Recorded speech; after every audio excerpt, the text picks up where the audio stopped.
with figuring it out. All right, everybody. Well, one, I want to thank you all for coming out to this presentation.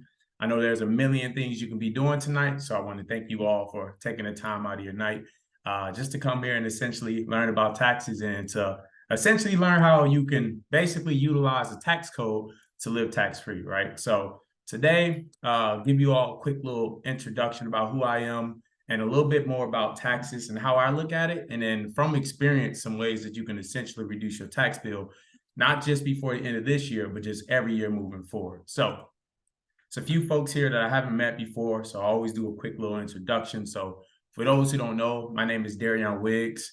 I'm a licensed certified public accountant, and I'm also the founder and CEO of Wiggs CPA Tax and Accounting.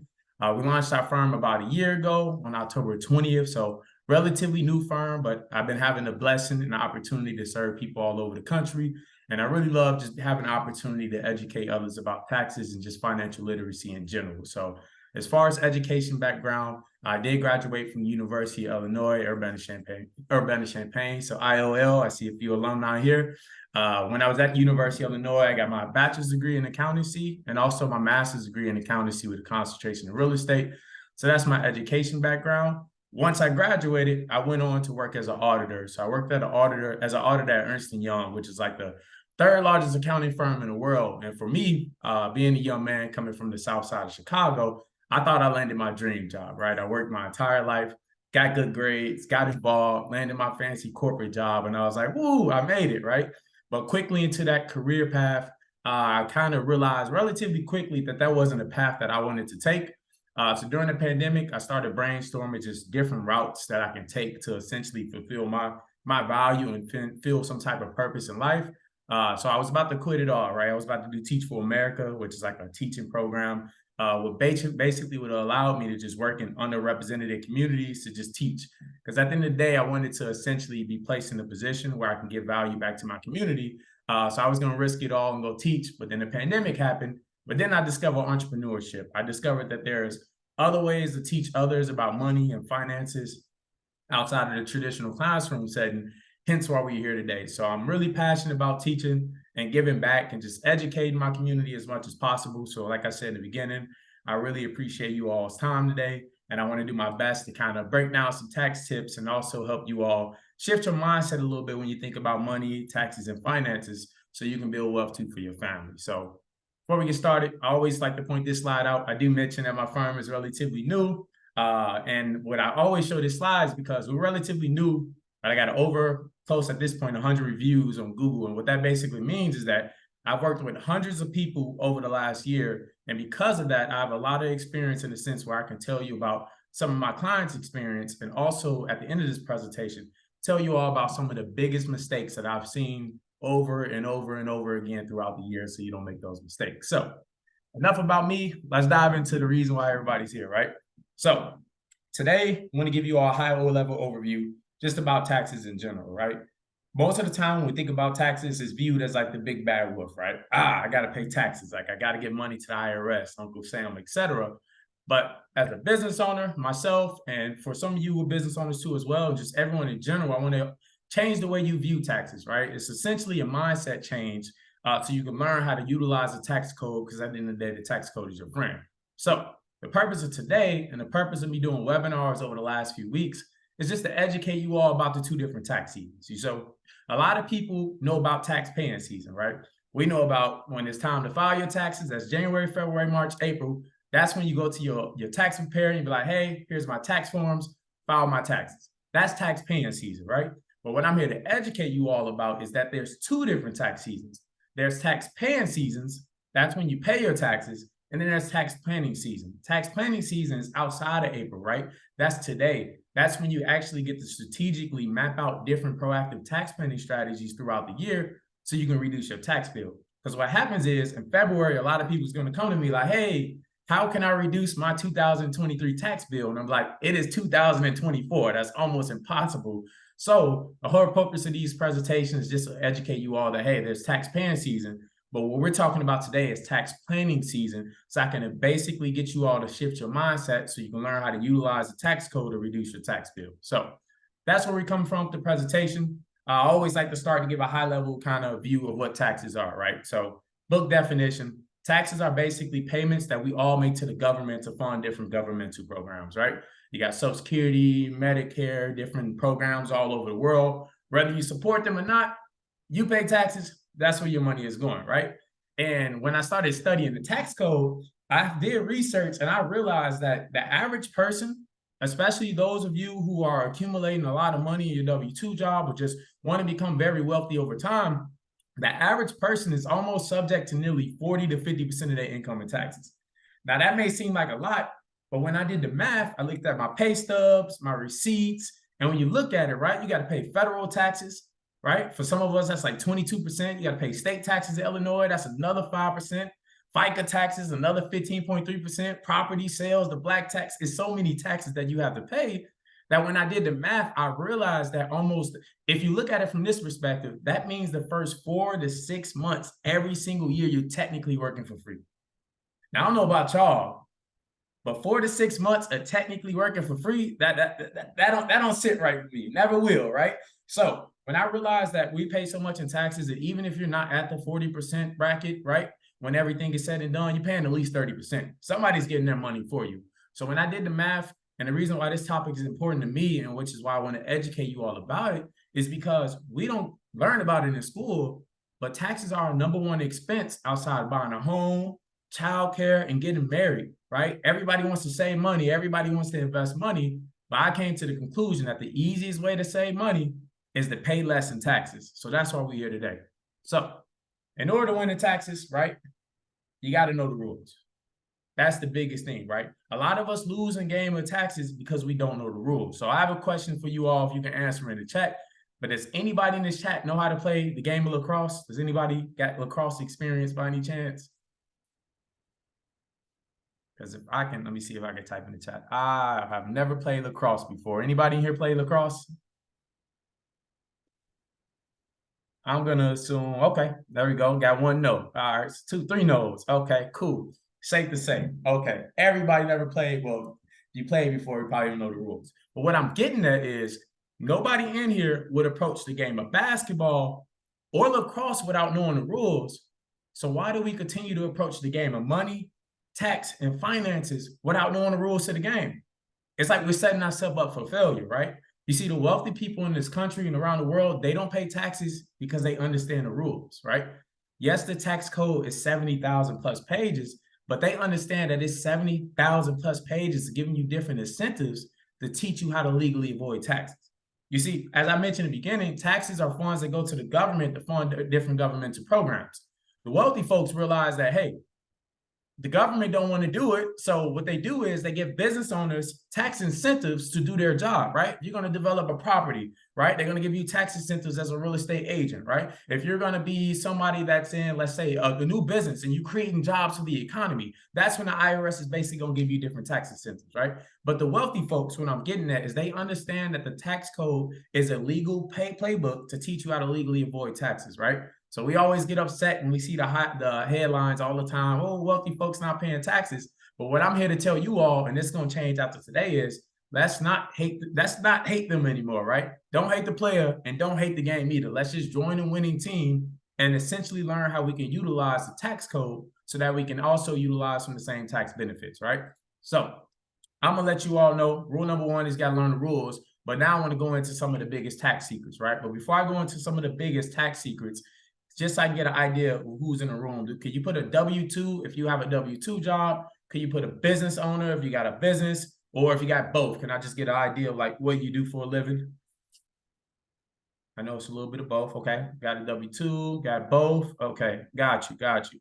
All right, both. Perfect. All right, it's a little bit for everybody. So the way it works is, right, and this is what I discovered, right? And I'm gonna let you all know in a little secret, and then I'm gonna break down and explain why I say this. One of the biggest secrets of the tax code, unfortunately, is that if you only have a W-2 job, and if you have a W-2 job, right, unfortunately, you don't know anything, right? And the reason why is because the tax code was not made for W-2 employees. I'm going to teach you how to get on the winning team, but just remember, the tax code was not made for W-2 employees. The tax code was essentially made for business owners and investors, right? And this is why, right? So one of the biggest tax secrets is that But this is why from a visual standpoint, because I'm a visual learner, right? And I want you to see why. See, when it comes to taxes, it's not always about how much you're taxed. Well, it is about how much you're taxed, but it's about when you are taxed, right? You see, in this situation, right, and this is going to put emphasis on why the tax codes are made for W-2 employees, because the equation is different about when you're taxed. You see, in this scenario, you got a W-2 employee making 6 figures, making 100,000.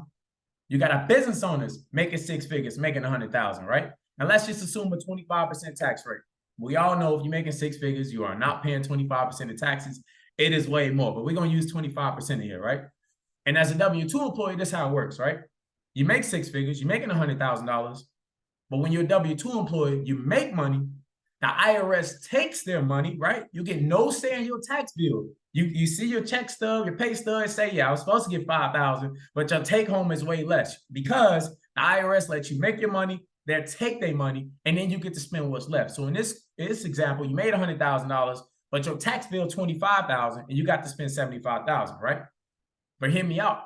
When you're a business owner, right? When you're on the winning team, and this doesn't say you have to have the full business by yourself, and I'll elaborate later. This can be somebody with a rental property, a side gig. You can be a barber, you can be a blogger, photographer, a boxing coach. Like there's so many different things you can do, but you have to join the winning team. And the reason why is because in this scenario, you got a business owner making $100,000 just like a W-2 employee, but the equation is different.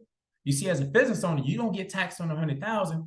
You get taxed on what's left because the IRS is like, hey, you make your money, and then you get to spend your money on anything that's ordinary and necessary to operate your business, and then you pay taxes on what's left.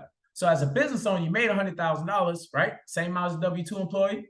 You spent $75,000, same amount as a W-2 employee, but because it's about when you're taxed, check this out. You get an instant tax savings of $18,750 just because you're on the winning team, right?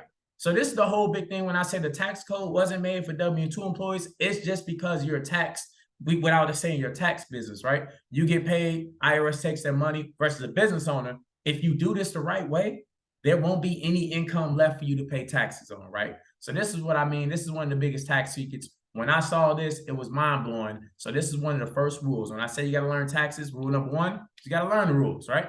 Rule number two is that you got to understand what write-offs are, right? So I know it's a few business owners in here, so I'm just curious, can somebody put, what do y'all think write-offs are? And that's 100% correct, Sammy. If you got a 1099, you're a business owner, 100% you can write off all those deductions. So does anybody in here know what a write-off is? You want to put some write-offs, your favorite write-offs in the chat by any chance? You got a couple to choose from, at least 100.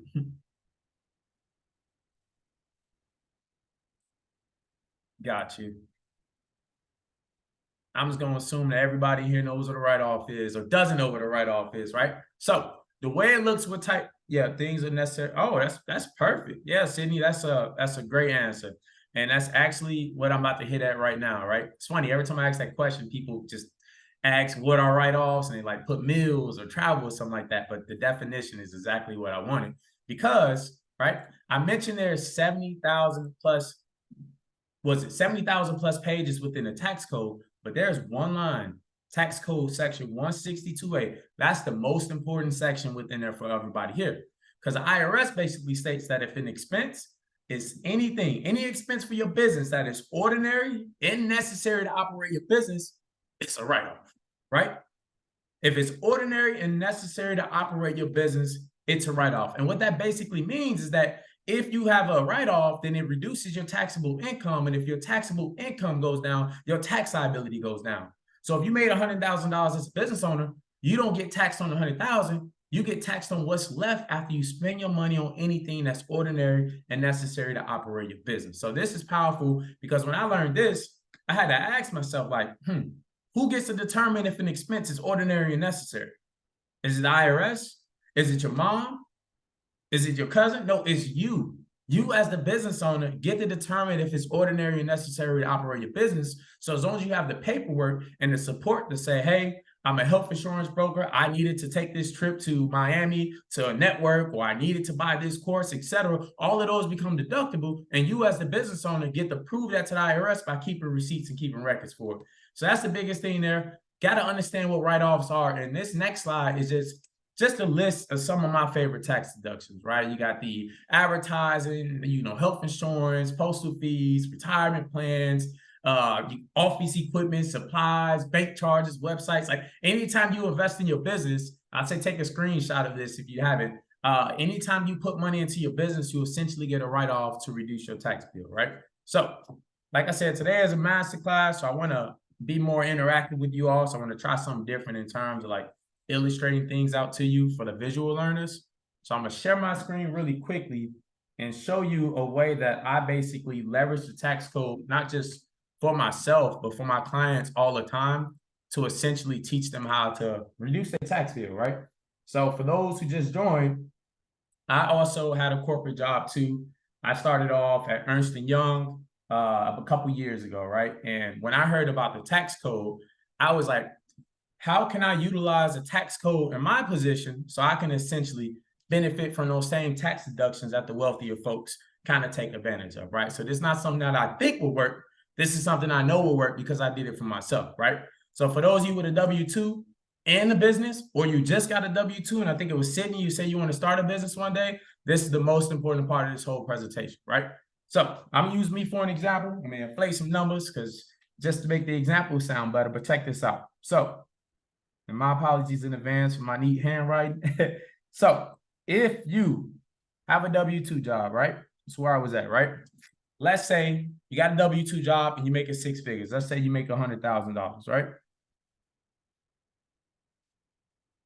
We all know, yes, 6 figures and $100,000 flat sound good, but we all know that that's not really your take home, right? Why? Because Uncle Sam, remember, as a W-2 employee, you make money, the IRS takes money, and then you get to spend what's left. So if you're making $100,000, it's great money, but guess what? If you're making that money and you're in a taxable state, 9 times out of 10, you're paying about 30 to 40% in taxes. Gone, no say. So in this example, let's use the upper end of the bracket, right? You're making $100,000. Guess what? 40% of that going straight to who? Y'all said it, Uncle Sam. That's $40,000.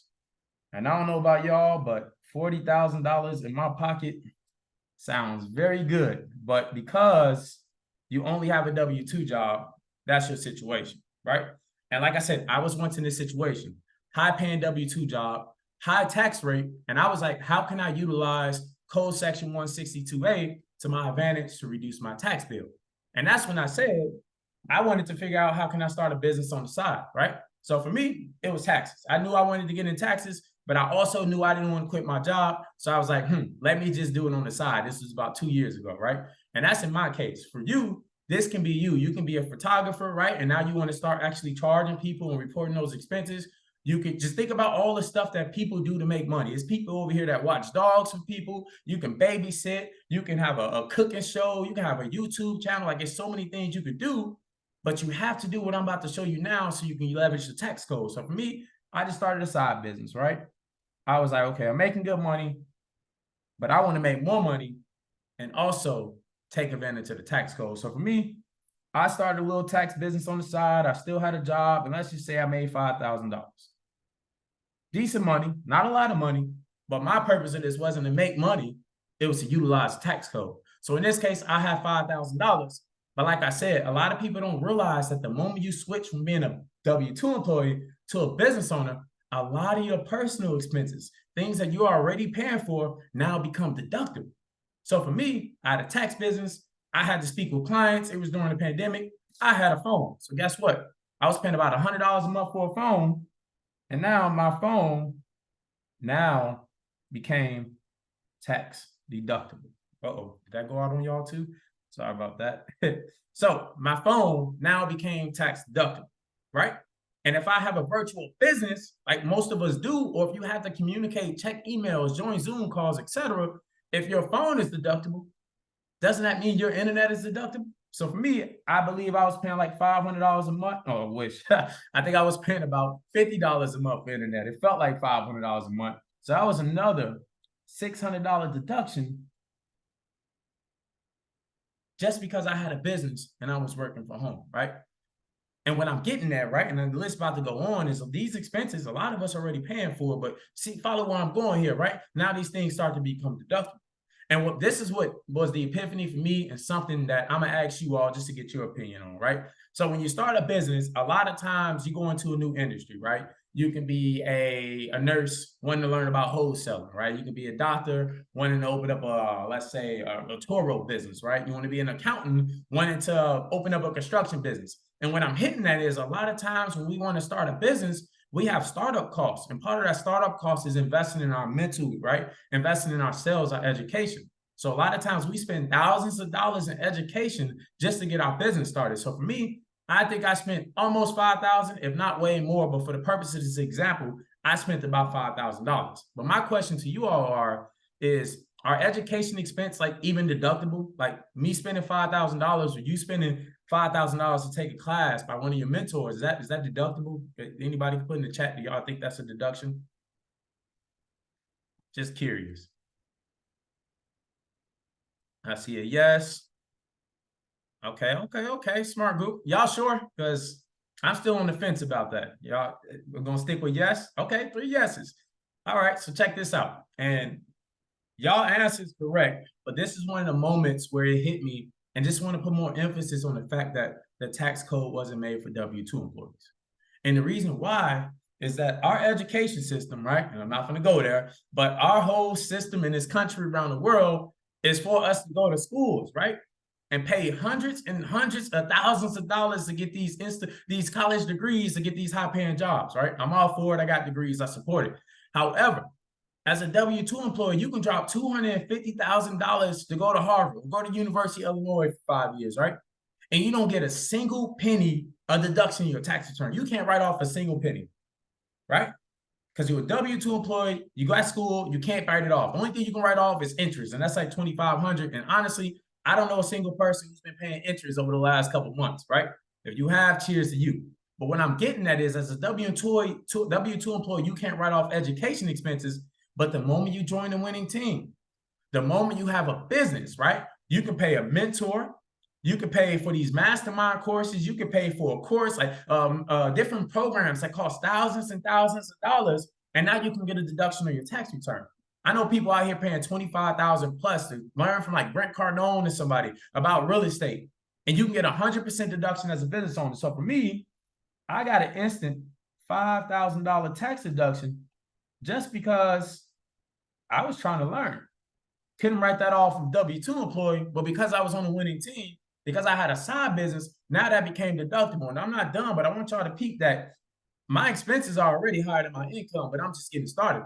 Because if you have a virtual business, you working from home, you paying for internet, and you taking classes, then where's your home office? It's here. I'm at home. And because of that, now a portion of your rent now becomes deductible, right? A portion of your rent. Now, the IRS is like, if you have a spot within your home that's exclusively and regularly used for business purposes, that now becomes deductible. You either get $5 per square foot. If you got like a desk or something in the living room or isolated area at home, that now becomes deductible. Or let's say your home office is 300 square feet and your home is 1,000. That's 30% of your home being used for business purposes. Now you get to write off 30% of your rent, your property taxes, mortgage interest, utilities, as water, gas, trash, everything, you name it, landscaping, everything you do for your home. Because you are a business owner, and that's technically a portion of that is your business, now that becomes deductible. So for me, I got a nice $6,000 tax deduction just from working from home. And I live in the suburbs. So some of you live in Cali, some of you live in New York, some of you live downtown Chicago. Your rent way more, right? So just think about how big this expense can get, right? So for me, that was one of my favorite expenses. And then auto. If I'm working from home, that means every time I leave home and go somewhere business related, it's a business expense. IRS is like, hey, either I'm gonna give you 65 cents per mile. So for me, I drove to Champaign, Indianapolis, Minnesota, Chicago. I was all over the place marketing myself. That became deductible, right? They're like, hey, you get 65.5 cents per mile. Or if you drive your car mostly for business purposes, let's say your car is used for 85% business purposes, right? You get an 85% deduction for your repairs, your oil changes, anything related to your car. Now you get a deduction for it, and you can depreciate up to 80% of the cost of your car if you play the cars the right way. So because of that, I had an instant deduction for my car of $4,000. And I'm gonna wrap these expenses up right here because I want to put heavy emphasis on the reason why I wanted to illustrate this all to you. The reason why is because as a business owner, right, you don't pay taxes on the 5,000. You don't pay taxes on your income. You pay taxes on your net income. So when you look at my expenses, in this example, that's 10,000, 15, 16, that's $16,800 in expenses. Now that may seem like a lot of money, but check this out. This is when I'm telling you how to leverage the tax code. And for those of you with a W-2 job in a business, this is when it gets powerful. Because you don't pay taxes on your income, you pay taxes on your net income. Guess what? In this case, I ain't having net income. I had a net loss. So you take the 5,000 and the 16,000 I spent for my business, that essentially came out to a net loss of about 11,800. Woo, it's a lot of money. I don't even know why I started the business at that point. But check this out. Does anybody know what happens when you have a side business in a W-2 job and you have a loss within your business? Anybody in the chat want to kind of take a guess or tell us what happens when you have a significant loss within your business, an active business, and you have a job?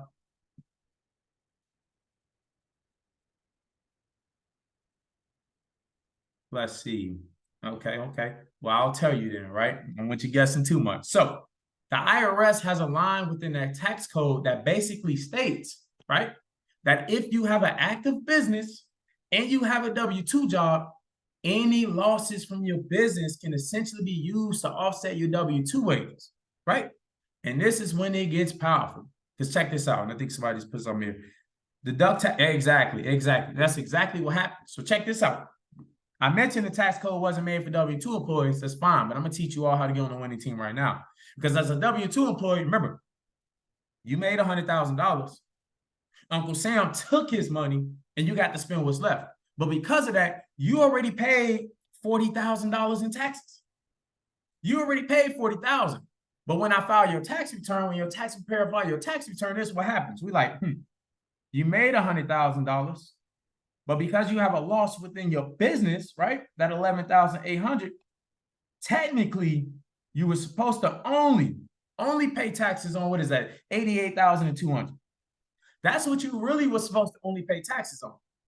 And since your since your taxable income went down, I got you on the recording, Brianna. Yep. Since your taxable income went down, what happens is now your tax rate drops, right? If you're making 500,000, your tax rate is higher than somebody making 100,000. But in this case, and this is how it works for everybody, you got taxed on $100,000, you paid a 40% tax rate, but since you have a loss within your business, your taxable income should have only been 88,200. So guess what? In this case, your tax rate going down. And if your tax rate going down, then that means your tax bill going down. So you should have only paid the difference, which is this $26,460. That should have been your tax bill. But guess what? You already paid $40,000 in taxes. You already paid $40,000 in taxes. So this is what happens, y'all. You paid $40,000. You're supposed to only pay $26,460. Well, my friend, if this is the case, and if this is you, and this was me, and I do this all the time, then technically that $13,540 that you overpaid, that's your tax refund. That's all the money right there. That's your tax refund right here. This is the money that you will get in this situation if you ran this play that I just said. You got a W-2 job. You got a side business. So you decide to start figuring out a way that you can have a business, a hobby on the side that you can turn into a profitable business. Now you can leverage the tax code, and now you're looking at this fat tax bill, this fat tax refund. Sorry about that. When I was in this case, I used my refund to fire my boss, and I started my own business. So, hey, here we are today. You can do the same thing. You can invest back into your business, or you can use this money to plan a trip next summer. I don't care. But long story short, you are putting more money back in your pocket just because you're leveraging the tax code and you're joining a winning team. And the crazy thing about this, y'all, is that I didn't tell you all to spend anything that you're not already spending money on, right? I don't want to bet too much money, but I bet $1,000 that the vast majority of us here, somebody in here paying phone bills, somebody in here paying the internet, somebody paying rent, right? Or mortgage, somebody got a car, somebody got auto expenses, or you're doing Uber, you're already paying for these expenses. But as a W-2 employee, you can't write these things off. But the moment you join this winning team, the moment you got a business on the side, right? You incorporate one of your hobbies, you turn into a sole proprietor, something that gets you on a winning team. Now a lot of your expenses that you already have becomes deductible. And for my business owners here, you like, that's it? Just phone, internet, education, rent, auto? No, that's not it, people, right? I left out a lot of expenses on purpose. You got to eat as a business owner. You got meals. You got conferences. I was in Phoenix last week. I'm in Atlanta this weekend, right? That's entirely deductible. My hotel, my flight, my Uber to and from the hotel, this Zoom software, my tax software, this new laptop, all of your expenses, anything that you pay that's ordinary and necessary for your business, that becomes deductible. And as you just said, that list can go on and on. Your expenses can be way higher than your income. And like I said, if you got enough expenses, there won't be any income left to pay taxes on. And if you got a W-2 job, especially a high-paying W-2 job, you can leverage these losses to offset your W-2 wages to get a refund, right? And the reason why, I'll stop on this note in a second and get to a different topic. The reason why this is so powerful, and the reason why I said in the beginning that I want to educate you all and let you know that there's two different tax seasons, right? There's tax paying season. That's in a few weeks. And people will be like, hey, how can I do what you just said? Kind of hard because you don't have no receipts. You haven't kept track of these things, right? And then for my business owners, this is important for you because these are all basic tax deductions, right? If you strategically get tax planning or you start planning for taxes throughout the year, now you can strategically figure out when to pay yourself, right? You can strategically figure out when to pay your kids. You can strategically figure out how to set up a retirement account so you can get a $66,000 tax deduction. Strategically figure out when to buy a car so you can write off 80% of the cost plus a $7,500 credit. Like there are so many deductions, but we got to do it throughout the year during tax planning season so we can strategically reduce our tax bill throughout the year instead of waiting. So that's that on that part. Hopefully that helps. I always get people that is visual learners, so I wanted to go through that part. But I want to wrap it up and kind of go over this last part with you all because I want to get to some questions, especially as we approach the end of the year. So hopefully you all can see my screen. But like I mentioned, I want to go over some of the biggest mistakes, things that I've seen all the time, right, with the business owners and just people in general with taxes. Mistake number one is that, and we all should know, especially those who've been listening to me for the last 32 minutes, is that in order to win the taxes, you need to be on the winning team. So that's rule number one. That's the biggest mistake, is that a lot of us aren't on the winning team. And hopefully, after seeing what that refund could potentially be, right? Hopefully, you know who's on the winning team and you want to join the winning team, right? Excuse me. Second one is that a lot of us, right? And that's the one that gets me, is the no audit protection, right? A lot of times we want to take these expenses, which is perfectly fine, right? But if we don't have the receipts, right? We don't have the financial statements, and we don't have the records to show that those expenses are ordinary and necessary to operate our business, if the IRS comes knocking at the door, not only are you going to be fined for committing fraud, but now you got to pay all these different penalties, get audited, and all this other stuff. It adds up relatively quickly. So if you're about to run the play I just said, or if you are a business owner, let's just get in the habit of keeping better records, right? The IRS basically requires you to keep receipts for at least 3 years. At least 3. And it's not like back in the day where our parents used to save receipts in the garbage bag. You can literally take a picture of the receipt, write on it, hey, I ate dinner with Sammy, and we talked about insurance, right? And then you take a picture of that receipt and you save it, send it to your email, save it in QuickBooks, do something, but let's get in the habit of keeping receipts. And also financial statements, right? A lot of times, which is why bookkeeping service is so important, is that we have businesses, but we don't know our income and expenses. So how do you know if your business is profitable? How do you know if you're actually having a profitable business? And as a business owner, you should want to track the performance of your business. And one way to do it is to have audit protection by simply keeping track of your receipts and bookkeeping. And the last one is the deduct everything mindset, right? And it's funny because the whole purpose of this is to teach you how to deduct everything, right? It's to teach you how to legally live tax-free. But this is the one that always kind of dear to my heart, is that deducting everything is perfectly fine and it's cute and it's the way to go, right? However, there's a time and a place to deduct everything on your tax returns. Because the way it works is, let's say you want to get a mortgage. Let's say you want to get a mortgage for investment property, your dream home, you want to get some credit. And you pull up to somebody and say, hey, look, I made $100,000 this year, and you think you big bag, you making money, cool. But then you got $75,000 in business expenses because you wanted to deduct everything, right? You wanted to take every deduction you see on the internet. The lender's going to look at that net income, like, hey, you made $100,000, but you got $75,000 in expenses.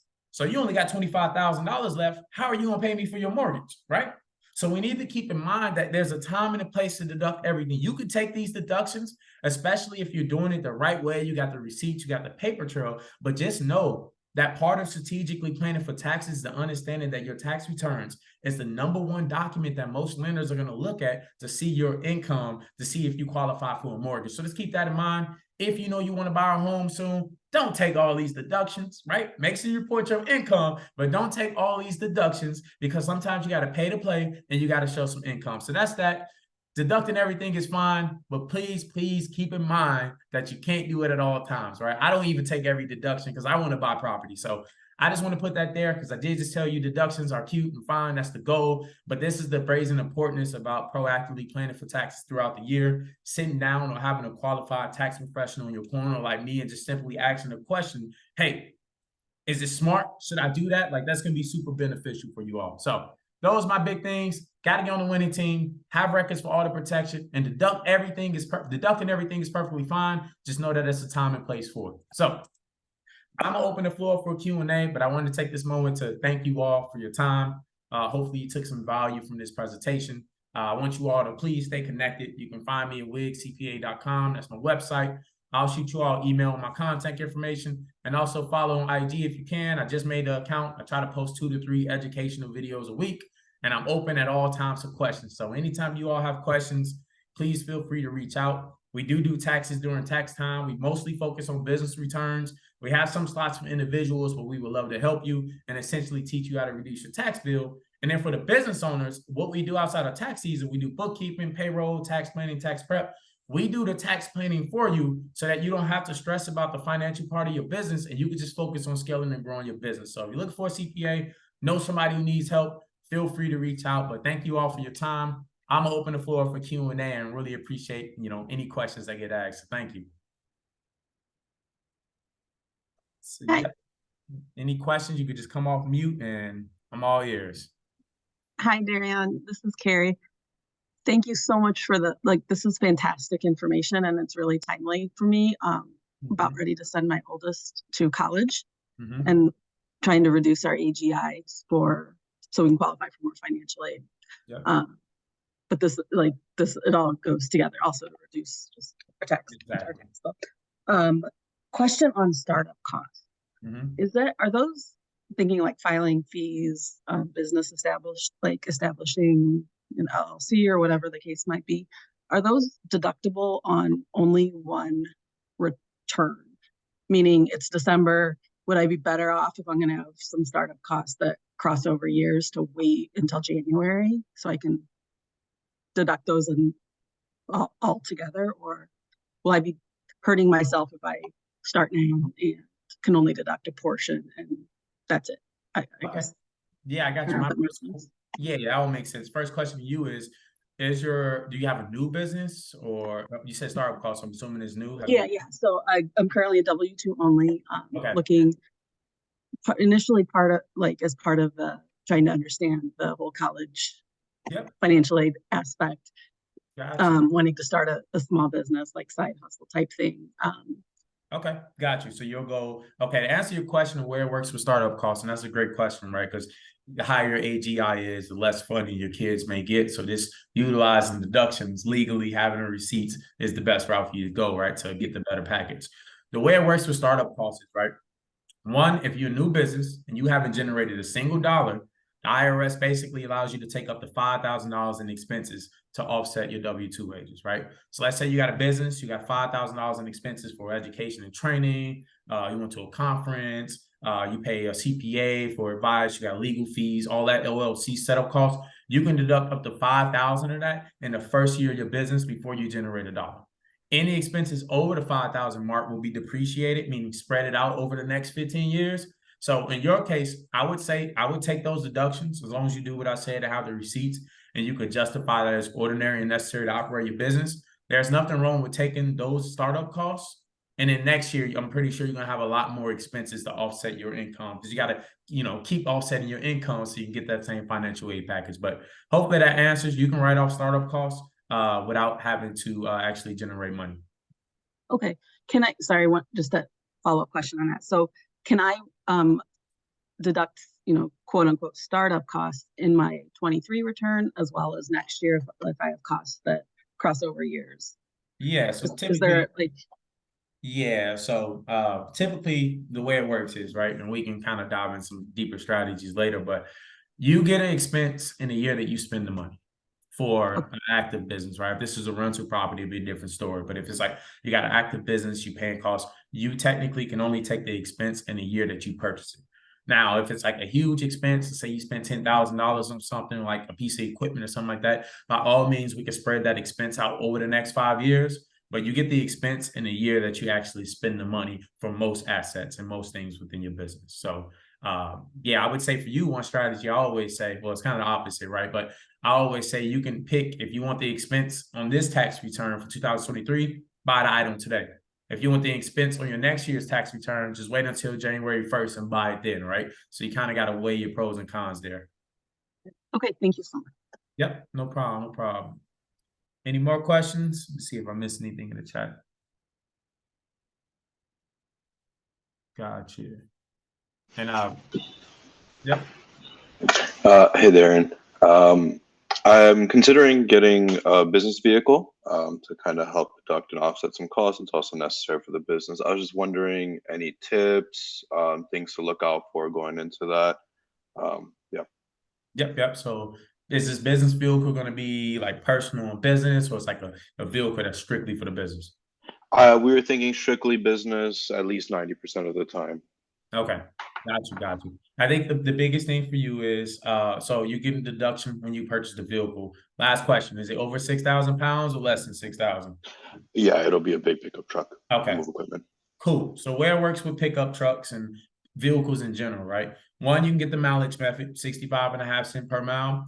Or if you purchase a car that's over 6,000 pounds this year, then let's say that car was $50,000 and you only put $5,000 down, you're eligible to get up to a $40,000 tax deduction on that car, regardless of how much you put down. So with the bigger vehicles, if they're over 6,000 pounds, you can depreciate that cost and get a massive tax deduction. And then anything related to the oil, the repairs, any type of money you put into the car, that becomes deductible too as well. But in terms of purchasing a vehicle, a lot of people think that when you purchase a business vehicle, it has to be in your business name. I want to let you know that it doesn't have to be in your business name. Sometimes purchasing your business name has its perks, right? It's not necessarily on your credit. It gives you additional limited liability protection for legal purposes. But sometimes when you purchase a car in your business name, and Sammy might be able to add to this, the insurance rate is going to go up because now it's a business vehicle, it's more risk, right? You got different fees and your business may not have an established credit. So because of that, it's a lot more expensive putting it under your business name. So just wanted to put that, you get deductions for it. And also that just be mindful if you want to buy it in your business or personal name, but if you did buy it in your personal name, you'll still be able to deduct the cost. In the same format of like the depreciation, or is that only the 65 cent on the mile situation? Yeah, so with the auto expenses, great question. It's two options, right? Same thing with home office. They IRS give you a simplified method. Simplified method is, hey, you get to get, mileage, 65.5 cents per mile, and next year the rate is going to go up, right? The other option is for taking an actual method. So if you're using your car for 90% business, 90% of all expenses associated with that car is now deductible, right? And one thing with the depreciation, right, and not to overcomplicate things, the way it works is if you purchased a car over 6,000 pounds last year, 2022, you got 100% tax deduction for it, right? If you purchase it this year, 80%, next year, 60%, and so on. So when I'm hitting that is that it depends on when you purchase the car or how big of the depreciation expense is. You'll be able to deduct the cost of it. It just kind of determines like how much you get to deduct in the first year. So it's about a timing thing, and I can break that down to you. But do you plan on purchasing a vehicle this year or next year? Yeah, I was planning on trying to knock it out in sometime in December to make it in for next year. Well, if you got it this year and you drive that car one day and it's strictly for business purposes and it's on December 31st, well, that's 100% business car, right? You get an 80% deduction to offset your W-2 wages. And I can only imagine that'd be a big tax deduction for you, regardless of how much you put down on the car. Gotcha. Yep. I won't take up any more time. We can talk offline about it tomorrow. Yeah, that works. Great questions. Any more questions? If I start second business separate from Yeah, so Bianca, answer your question. Say, can I start a second business separate from my first? Can Can I apply the 5,000? Yep. So the startup write-offs, that accounts for every single separate business, right? What you don't want to do is try to write off internet on the both business, try to write off the CPA costs on the both businesses. Just make sure that you have two separate businesses, and then that you have the records, the bank statements, and the financial statements for each business. But that $5,000 startup cost rule works for every single business, so you'll 100% be able to take that deduction. Yeah, and since we're on the topic, I want to, oh yeah, there you go. You can. Oh, I was just saying, got it. Thank you. Okay, yeah, no problem. And I wanted to say too, I always get it every webinar, is that, do you need an LLC to take this? No, you do not need an LLC to take a single tax deduction that I just said. And I'm doing a presentation next month for like a starter kit for new business owners, teach you about different entities and tax changes, etc. But all the deductions I just said, you don't need an LLC. An LLC is only for limited liability protection. Some industries require it, but me, if I decide that after today, I'm gonna start selling calculators, like tonight, I'm a sole proprietor. Because I'm a sole proprietor, I don't have to register at the state level. I don't have to tell my mom. I don't have to tell the president. I'm a business owner now, and I got startup costs now for my business. So you don't need to register your business initially. I always recommend register it once you start making money, especially if you're in the industry where you can be sued. But one emphasis, you do not need an LLC to run this play.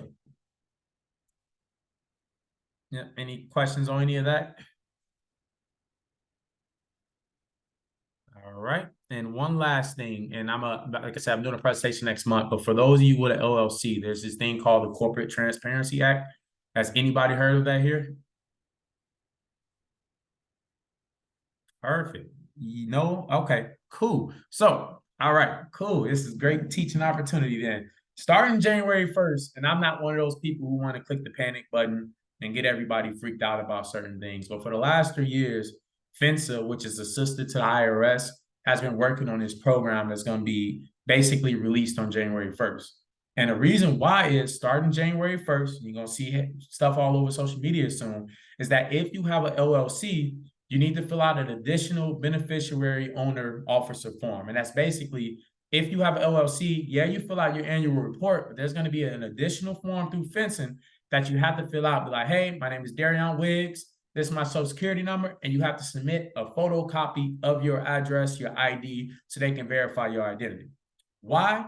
The reason why is because during the pandemic, a lot of different EINs were created, a lot of entities were created. And because of that, a lot of people have been committing fraud, right? It's a lot of sex traffickers, drug dealers, scammers, and they're hiding behind these LLCs. So the IRS is like, if you have an entity starting in 2024, you have 1 year to fill out this form. Otherwise, it's going to be a $500 fee per day starting next year.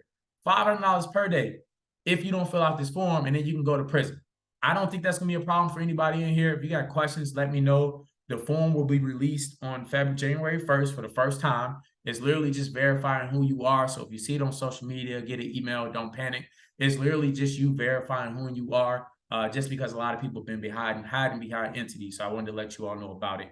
Should be easy. And then for those of you who create a new LLC, you got 90 days to do this next year. But for those of you who have an LLC already, just know that you have the entire year to do this. Does that make sense? Any questions on any of that?